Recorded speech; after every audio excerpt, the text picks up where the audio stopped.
बाबा साहब की 134वीं जयंती है। इस जयंती के शुभ अवसर पर आप क्या कुछ कहना चाहेंगे? अब देखिए, ये अवसर जो है ये एक क्रांतिकारी अवसर है। आज के दिन बाबा साहब का जन्म जयंती के तौर पे नहीं, विश्व में एक क्रांति हुई और क्रांति के प्रतीक के तौर पे बाबा साहब डॉक्टर अंबेडकर का उदय हुआ। तो उसने पूरे देश की जो भारत है उसकी व्यवस्था को बदलने का जो काम है वो बाबा साहब डॉक्टर अंबेडकर ने किया और उसी को हम लोग उत्सव के रूप में संपूर्ण भारत में और दुनिया में एकमात्र ऐसे महापुरुष बाबा साहब डॉक्टर अंबेडकर हुए हैं जिनके पास में 32 डिग्रियां और 35,000 पुस्तकें उनके पास में उनके जीवन के अंतिम काल में इतनी पुस्तकें थीं कि उनके पास में अपने अंतिम क्षणों में भी उनकी पुस्तकों का उनके साथ में जो सहयोग था उससे उन्होंने ये संदेश देने का प्रयास किया कि हम जितनी ज़्यादा से ज़्यादा शिक्षित हो सकें, संगठित रहें और संघर्ष करें और संपूर्ण देश के अंदर सबको समतामूलक विचारधारा का भाव का संदेश देने का काम करें। ये बाबा साहब डॉक्टर अंबेडकर ने किया और उसी को हम समस्त लोग उत्सव के रूप में पूरे विश्व में सबसे ज़्यादा संख्या में बाबा साहब डॉक्टर अंबेडकर की जयंती मनाने का काम करते हैं। तो वो यहाँ छतरपुर में भी आपको देखने को मिला होगा। छतरपुर जिला के युवाओं के लिए आपका क्या संदेश है? देखिए, युवा हमारा ऐसा है कि जिस देश में और जिस जगह पे जिस क्षेत्र में युवाओं का उत्साह सही मार्ग में चलता है तो वहाँ निश्चित तौर पर परिवर्तन होता है। तो मैं ये मान के चलता हूँ कि युवा ही है जो एक नेतृत्व को उभारता है और एक नेतृत्व को पैदा करके उसको सत्ता के संगठन पर लेकर के जाता है। तो युवाओं से केवल इतना है कि वो बेफिजूल की जो इस समय माहौल बना हुआ है कुरीतियों का और भ्रष्टाचार का, उससे बचे और सही रूप में जो बाबा साहेब डॉक्टर अंबेडकर ने अपने जीवन में जो संघर्ष किया है और एक निम्न से निम्न परिस्थिति से होकर के उच्च से उच्च परिस्थिति में आकर के भारत का संविधान लिखा है, तो ऐसे उन विचारों को हम सब लोगों को ग्रहण करना चाहिए। ये हम अपने युवाओं से इतना ही निवेदन करेंगे। शिक्षा के क्षेत्र में छात्र और छात्राओं के लिए आपका क्या संदेश जाएगा? अब देखिए, मैंने कहा ना अभी आपसे, वो तो सीधा सीधा सा है कि आप जितना ज़्यादा पढ़ोगे आप उतना ज़्यादा आगे बढ़ोगे। मैंने कहा ना कि बाबा साहब डॉक्टर अंबेडकर के पास अपने जीवन में अंतिम समय में कम से कम 35,000 पुस्तकें थीं।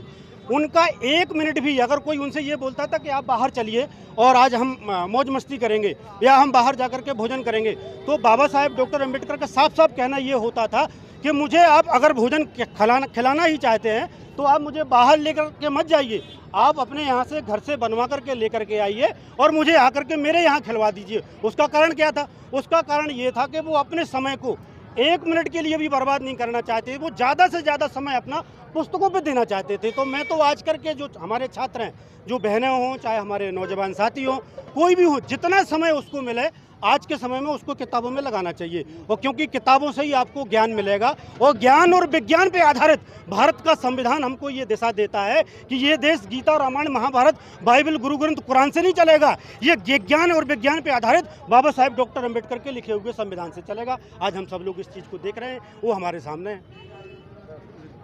सर, बाबा साहब को मानने वाले करोड़ों लोग हैं, दलित पिछड़ा, और आज भी वही प्रताड़ित हो रहे हैं और वही शोषित हो रहे हैं। आखिर इनको कोई भी राजनीतिक पार्टी सपोर्ट क्यों नहीं करती है? ऐसा नहीं है, राजनीतिक पार्टियां सपोर्ट करती हैं और आज की तारीख में सभी राजनीतिक पार्टियां, आपने देखा होगा आज छतरपुर में ये जो मनाया जा रहा है जयंती का कार्यक्रम, तो इसमें सभी राजनीतिक पार्टियों ने बढ़ चढ़ करके हिस्सा लिया है। अब महत्वपूर्ण ये हो जाता है कि कौन सी राजनीतिक पार्टी और कौन सी राजनीतिक पार्टी में लीड करने वाले लोग हैं जो इनके मुद्दों को उठा करके इनकी रक्षा कर सकते हो। ये बात उनको समझना पड़ेगी और आज की तारीख में अगर वो पहचान गए तो आने वाले समय में इतिहास बदलेगा।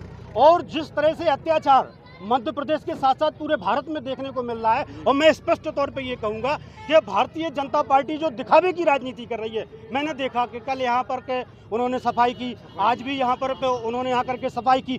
जिनके मन गंदे हो, समझना आप, तो जमीन पे झाड़ू लगाने से आप क्या कर लोगे? उनके एक बड़े नेता हैं जो केंद्र में मंत्री हैं, उन्होंने कुछ समय पहले बाबा साहेब डॉक्टर अंबेडकर का अपमान किया था और फैशन करके मुझे बताइए कितने भारतीय जनता पार्टी के कार्यकर्ताओं ने, जो उसमें कुछ हमारे लोग भी हैं, उनने आकर के क्या माफ़ी मांगी? और माफ़ी मैं समझता हूं कि बाबा साहेब का अपमान करने से, वो माफ़ी देने से यह एक अपराध है और इसके लिए कहीं ना कहीं बाबा साहेब ने संविधान में सबको दंड का प्रावधान किया है। तो वो दंड के आने वाले समय में मैं समझता हूँ कि जब भी सत्ता में परिवर्तन होगा तो ये परिणाम उन लोगों को देखने को मिलेंगे। ये मैं इतना आप लोगों को आश्वासन दे सर सकता जी, हूँ। आपकी बात सही है, लेकिन जब आप बोले सभी राजनीतिक पार्टियां बिना बाबा साहब के कार्यक्रम नहीं कर पाती हैं, लेकिन अगर दलित पे किसी पे कोई घटना होती है तो वही राजनीतिक पार्टियां कहाँ छिप जाती हैं? ये बात सही है, ये बड़े अफसोस की बात है कि राजनीतिक पार्टियां उनका खुल करके विरोध नहीं करती हैं, और मुझे ऐसा लगता है कि इसका खुल करके विरोध होना चाहिए। और आने वाले समय में हम लोग प्रयास कर रहे हैं कि ये अगर छतरपुर में इस तरह की कोई घटना होती है, क्योंकि देखिए तमाम ऐसे ऑर्गेनाइजेशन आज की तारीख में खड़े हो गए हैं कि समय समय पे इनका विरोध करते हैं, तो खाली विरोध से आप अगर विरोध करोगे तो विरोध से आप समझ रहे हो कि आपकी समस्या का समाधान हो जाएगा, वो नहीं होगा। बाबा साहब डॉक्टर अंबेडकर ने कहा था कि political power is the master की, राजनीति की चाबी आपको अपने हाथों में लेना पड़ेगी, तभी आपकी समस्याओं का समाधान होगा। तो उसके तरफ हमारे लोगों को प्रयास करना चाहिए।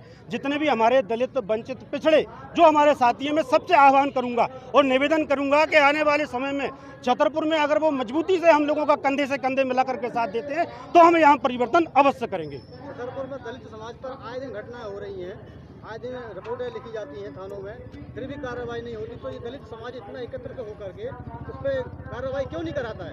इसका कारण ये है कि अभी एकजुटता दिख नहीं रही है, और आने वाले समय में हम लोग प्रयास इसी के लिए कर रहे हैं। जैसे मैं आज की तारीख में कांग्रेस पार्टी में हूँ, तो हम कांग्रेस पार्टी में भी हमारे जो साथी हैं संबंधित जिले के और हमारे जो प्रदेश के, मैं उनके कान में ये बात डाल चुका हूँ कि हम संपूर्ण जिले के साथ साथ जहाँ जहाँ भी हमारे पास में प्रभार है, हम वहाँ आने वाले समय में संगठन को मजबूत करके बड़ी ताकत के साथ में आंदोलन करेंगे, और पुलिस और प्रशासन को और जो जिले के जो प्रशासन है इनको आगाह करेंगे कि अगर आपने दलितों के ऊपर, पिछड़ों के ऊपर और वंचितों के ऊपर अगर अत्याचार बंद नहीं करे तो हम आंदोलन को उग्र से उग्र करने का काम करेंगे। ये काम हम लोग करेंगे। सर लास्ट सवाल है, 2003-4 के बीच में आपके नेतृत्व में छतरपुर जिले में नीली क्रांति आ गई थी, अब वो उस टाइम का दौर अलग था, क्या वो क्रांति पुनः वापस आने की उम्मीद है? उससे भयंकर आएगी, उससे भयंकर आएगी और परिवर्तन होगा।